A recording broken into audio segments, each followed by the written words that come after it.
Just yesterday, somebody was reminding me, even I didn't realize this.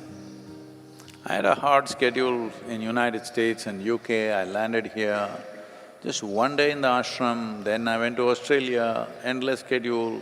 One day I went down with some stupid fever, and then I came back here, just one day. Then I went to Nepal, I trekked in Kailash, Nepal trek, Kailash trek, I came back.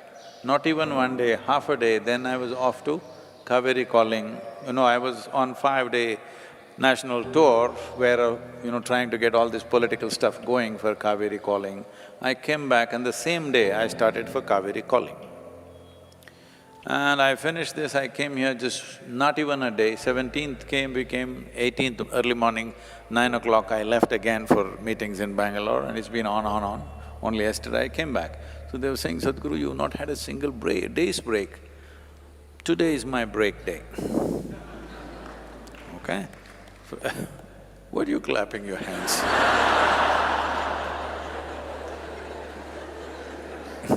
Since morning there've been piles of files and here you are, all of you.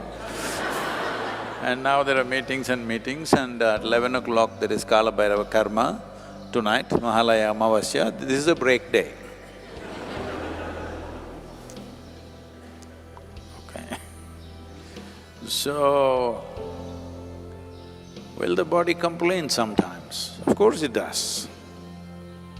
If the body is not complaining, that means you're not using it. Hello? It must complain, but you don't complain. This is all you have to learn. For this, you need devotion towards what you're doing. If you don't have devotion, before the body, mind will complain, emotion will complain, everything will complain. No. First, body should complain, that means you're stretched physically. Then mind can take a little judicious decision like me, you can take a break like me. That means only till 12 o'clock you're active in the night. Only till midnight, after that you're sleeping. Otherwise it'll go on till 2 a.m. It's a break day. If your body is not feeling life is tough, body, not mind. If your body is not feeling life is tough, that means you're not doing anything worthwhile. Your body should be constantly stretched, it must feel. It's tough. When you go to bed, you should not sleep, you must die. Yes.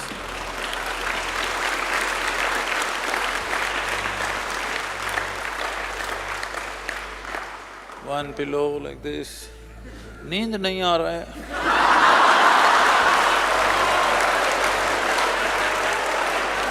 No. You lie down on the rock, you fall dead, just like that. That's how you should be by the end of the day. Huh? Then next day morning it'll bounce back as if it's being born again.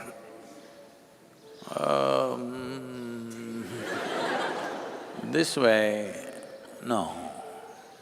You must feel it's tough on the system. Because this is the nature of this. The harder you stretch it, the stronger it becomes, the better it becomes, huh? Those who are trying to save it for another day, not using it, they will… Life cannot be preserved, this must be understood, huh? Dead things can be preserved. Life cannot be preserved, it can only be nourished and used.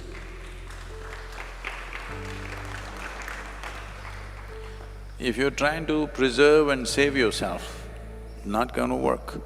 They were constantly bombarding me in… where was it? Bangalore or Delhi, somewhere, with too much activity, non-stop meeting. I said, I'm going on a vacation for 1 hour.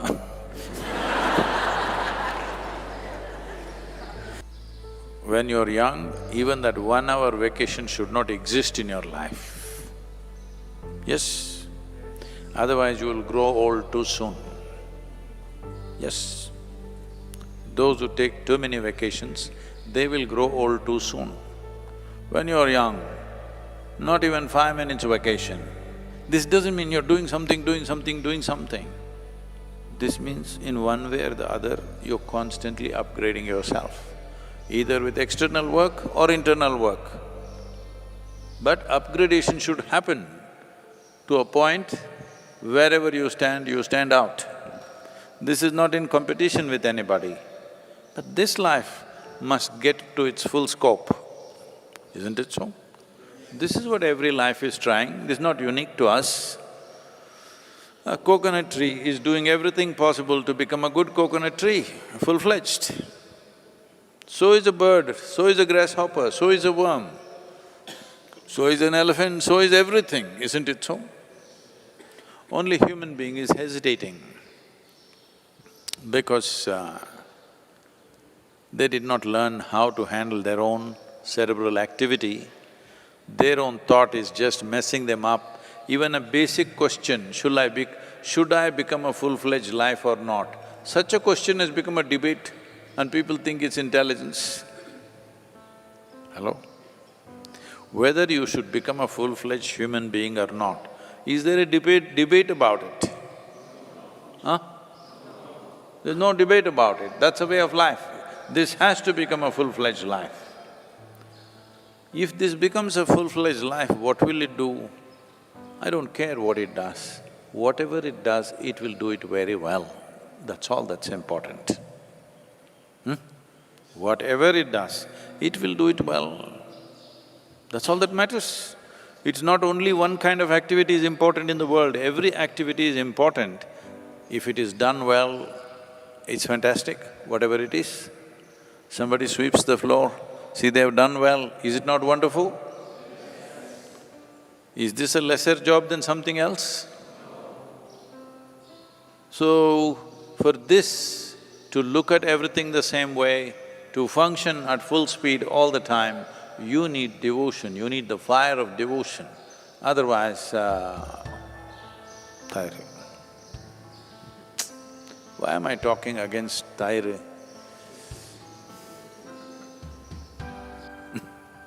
This could become discriminatory against the cows.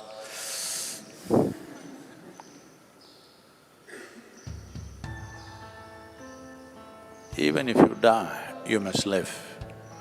But when you're living, you should not be dead, isn't it? Hello?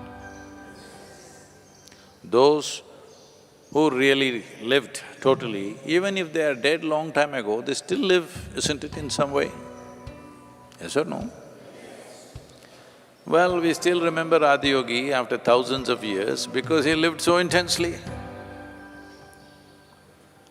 Many sages, saints like this, who lived so intensely that after a few thousand years, we still cannot forget them, they still live in our minds and hearts.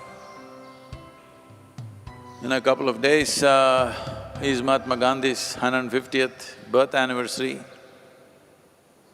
See, the man still lives simply because whatever he was doing, we can agree, disagree with him on many things, but whatever he was doing it absolutely, without hesitation, isn't it? This much must happen to you, that your body, your mind, your emotion, your energies are not an impediment in your life, they are instruments of empowerment in your life. This much you must do.